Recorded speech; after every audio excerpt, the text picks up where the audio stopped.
사랑하는 새벽나라 친구들 안녕하세요. 여러분과 월요일 말씀을 나눌 김은혜 목사입니다. 오늘 말씀을 통해 하나님의 마음을 깨닫는 시간이 되기를 바랍니다. 서양 속담 중 세상에서 가장 먼 거리는 머리에서 가슴까지라는 말이 있습니다. 실제로는 얼마 되지 않는 짧은 거리이지만 머리로 아는 것을 실행에 옮기는 것이 매우 어렵고 시간이 걸린다는 뜻입니다. 이 속담이 내포하고 있는 의미처럼 아는 대로 행동하는 것은 무척 어려운 일입니다. 모든 어린이들이 친구와 사이좋게 지내야 한다는 것을 알지만 자신이 원하는 대로 되지 않으면 친구와 싸움을 벌인다거나 모든 크리스천이 이웃을 내 몸과 같이 사랑해야 한다는 것을 알지만 이웃보다 나를 먼저 위하게 되는 현상을 우리는 쉽게 목격하곤 합니다. 오늘 말씀은 믿음과 현실 사이에서 씨름하던 우리의 믿음의 선배들에 대해 이야기합니다. 오늘 말씀의 제목은 내가 그리스도와 함께입니다. 오늘의 말씀은 갈라디아서 2장 11절에서 21절입니다. 그러나 게바가 안디옥에 왔을 때 그에게 책망할 일이 있어서 얼굴을 마주 대하고 그를 책망했습니다. 게바는 야고보가 보낸 몇몇 사람들이 오기 전에 이방 사람들과 함께 음식을 먹고 있었습니다. 그러나 그들이 오자 그는 할례 받은 사람들을 두려워해 슬그머니 그 자리를 떠났습니다. 그러자 다른 유대 사람들도 게바와 함께 위선을 행했고 바나바까지도 그들의 위선에 휩쓸렸습니다. 나는 그들이 복음의 진리대로 바르게 행하지 않는 것을 보고 모든 사람 앞에서 게바에게 이렇게 말했습니다. 당신은 유대 사람으로서 유대 사람처럼 살지 않고 이방 사람처럼 살면서 어떻게 이방 사람에게 유대 사람처럼 살라고 강요합니까? 우리는 본래 유대 사람이요 이방 죄인들이 아닙니다. 그러나 사람이 의롭다고 인정받는 것이 율법의 행위로서가 아니라 예수 그리스도를 믿음으로 되는 것을 알기에 우리도 그리스도 예수를 믿었습니다. 이는 우리가 율법의 행위로가 아니라 그리스도를 믿음으로써 의롭다고 인정받으려는 것입니다. 율법의 행위로는 어떤 육체도 의롭다고 인정받을 수 없기 때문입니다. 그러나 우리가 그리스도 안에서 의롭다고 인정받으려 하다 우리 자신이 죄인으로 드러난다면 그리스도께서 죄를 짓게 하시는 분입니까? 결코 그럴 수 없습니다. 만일 내가 허물어버린 것을 다시 세우려 한다면 나 스스로 율법을 어기는 사람임을 증명하는 것입니다. 나는 율법으로 인해 율법에 대해 죽었습니다. 이는 내가 하나님께 대해 살고자 함입니다. 나는 그리스도와 함께 십자가에 못 박혔습니다. 그러므로 이제 더 이상 내가 사는 것이 아니라 내 안에 그리스도께서 사시는 것입니다. 지금 내가 육체 안에 사는 것은 나를 사랑하셔서 나를 위해 자신의 몸을 내주신 하나님의 아들을 믿는 믿음으로 사는 것입니다. 나는 하나님의 은혜를 헛되게 하지 않습니다.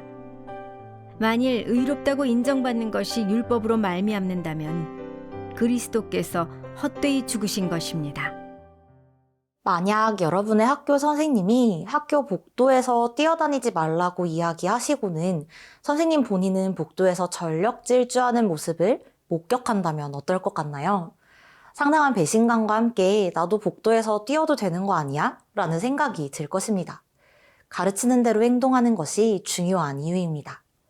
베드로는 유대인이지만 예수님의 제자로 복음을 전하는 삶을 살아가며 구원은 유대인만을 위한 것이 아니고 예수님을 믿는다면 이방인도 구원을 받을 수 있다는 사실을 알고 또 믿었습니다. 그리고 하나님이 모든 사람을 위해 예수님을 보내주셨기에 유대인이나 이방인이나 모두 하나님 앞에서는 똑같은 사람이라는 사실 또한 믿었습니다. 하지만 이 시대의 많은 유대인들은 이방인과 함께 어울리는 것을 불견한 것으로 여기고 이방인을 상종하지 않았습니다.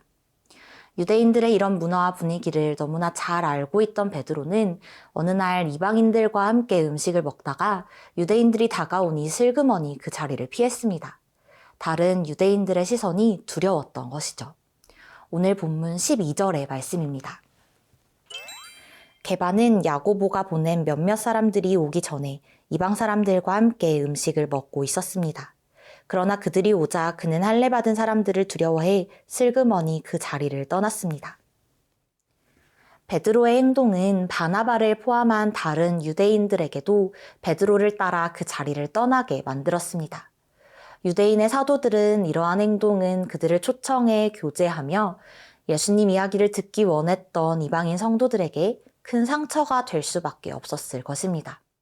바울은 베드로의 이 행동이 복음의 진리대로 바르게 행동하지 못한 것이라고 말하며 베드로를 크게 꾸짖었습니다.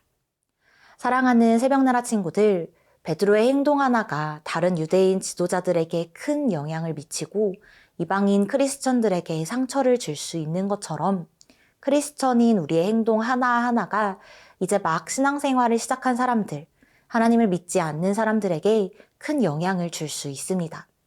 우리가 아는 대로, 믿는 대로, 말씀대로 행동하며 살아가야 하는 이유입니다. 아는 것에서 그치지 않고 행동하는 삶으로 하나님께 영광을 돌리는 새나 친구들이 되기를 바랍니다.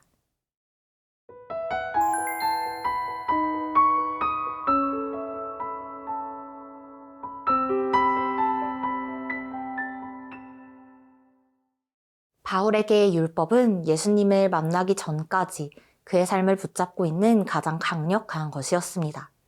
율법을 완전히 외우고 있었고 그 율법대로 살아가기 위해 자신을 채찍질하고 있었습니다. 뿐만 아니라 율법대로 살아가지 않는 사람들을 마음껏 정죄하고 있었습니다. 여기서 그치지 않고 율법과 상관없이 살아가는 것만 같은 예수를 믿는 사람들을 미워하며 그들을 잡으러 다니기 위해 열심과 열정을 다하는 사람이었습니다. 하지만 예수님을 만난 이후 바울은 구원에 대한 새로운 깨달음을 얻었습니다. 그 이후 바울은 율법을 지키지 않더라도 그리스도 안에 있으면 구원을 받는다고 가르쳐 왔습니다. 율법에 대한 집착을 포기하는 것은 바울에게 결코 쉬운 일이 아니었습니다. 유대인이 가진 고정관념을 버려야 하기 때문입니다. 하지만 바울은 예수님 안에서 자신에 대해 이렇게 고백합니다. 오늘 본문 20절의 말씀입니다. 나는 그리스도와 함께 십자가에 못 박혔습니다. 그러므로 이제 더 이상 내가 사는 것이 아니라 내 안에 그리스도께서 사시는 것입니다. 지금 내가 육체 안에 사는 것은 나를 사랑하셔서 나를 위해 자신의 몸을 내주신 하나님의 아들을 믿는 믿음으로 사는 것입니다. 바울이 그리스도와 함께 십자가에 못 박혔다는 말은 이제 더 이상 유대인이라는 정체성이 바울에게 큰 의미가 없다는 뜻입니다. 바울은 믿음으로 예수님과 연합해 함께 죽었고 살아났습니다. 그래서 이제는 바울이 아니라 그의 안에 계신 그리스도께서 사시는 것이며 바울이 사는 것은 하나님의 아들을 믿는 믿음 안에서 사는 것이라고 고백합니다. 그렇기 때문에 바울은 구원에 예수님이 아닌 다른 어떤 조건이 필요하다는 주장은 예수님의 십자가를 무시하는 것이며 거부하는 것과 다름없다고 이야기합니다. 사랑하는 새벽나라 친구들, 예수님을 믿는다는 것은 자신의 삶을 완전히 뒤바꾼다는 의미이며 예수님만 바라보며 예수님만을 붙잡고 살겠다는 결단입니다. 나는 예수님을 믿고 거듭났다라는 말은 이전에 나는 죽었다라는 뜻입니다. 과거에 내가 중요하다고 생각하던 것들, 소중하게 여기던 것들이 중요한 것이 아니라 내 삶의 가장 중요한 것, 내가 가진 가장 귀한 것은 예수님이라는 고백입니다. 예수님 안에서 다시 태어났음을 믿고 예수님을 가장 귀한 것으로 고백하며 살아가는 새나 친구들이 되기를 바랍니다. 사랑의 하나님, 오늘 말씀을 통해 예수님을 믿는다는 것에 참된 의미를 배웠습니다. 우리의 구원이 되신 예수님을 기뻐하며 삶에서 예수님을 가장 소중하게 여기는 우리가 되게 하옵소서. 예수님의 이름으로 기도합니다. 아멘.